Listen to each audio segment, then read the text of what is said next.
మరోసారి hot comments చేశారు మాజీ మంత్రి బాలినేని శ్రీనివాసరెడ్డి. తన పంతం నెగ్గించుకునే విషయంలో రాజీనామా చేయడం పెద్ద విషయం కాదన్నారు. మాజీ మంత్రి, ఒంగోలు ఎమ్మెల్యే బాలినేని శ్రీనివాసరెడ్డి సంచలన వ్యాఖ్యలు చేశారు. సంతనూతలపాడు, కొండపి విషయంలో తనకు చెప్పకుండానే టికెట్లు ఇచ్చారు. అసంతృప్తితో రాజీనామా చేయడం ఒక సెకండ్ పట్టదు. ప్రస్తుతం అలాంటిది ఏమీ లేదు. అన్ని సమస్యలు సామరస్యంగానే పరిష్కరిస్తామని తెలిపారు.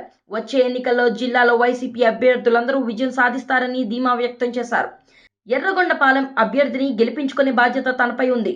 గెలిపించుకొని తీరుతానని చెప్పారు బాలినేని. మరోవైపు ఎంపీ మాగుంట సీటు విషయంలో అన్ని రకాలుగా ప్రయత్నిస్తున్నామని చెప్పారు. ఒంగోలులో 30 ఏళ్లుగా రాజకీయం చేస్తున్న మాగుంటను వదులుకోవడం ఇష్టం లేదన్నారు. మాగుంట శ్రీనివాసరెడ్డిని వైసీపీ నుంచి పోటీ చేయించేందుకు అన్ని విధాలా ప్రయత్నిస్తామన్నారు బాలినేని. మరోవైపు ఒంగోలులో ఇళ్ల పట్టాల విషయంలో సీఎంతో మాట్లాడి నిధులు మంజూరు చేసుకున్నాం.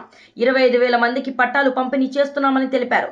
పట్టాలు పంపిణీ చేయడమే కాదు, వారికి సౌకర్యవంతమైన ఇల్లు కూడా కట్టించే బాధ్యత తాను తీసుకున్నానని చెప్పారు మాజీ మంత్రి బాలినేని.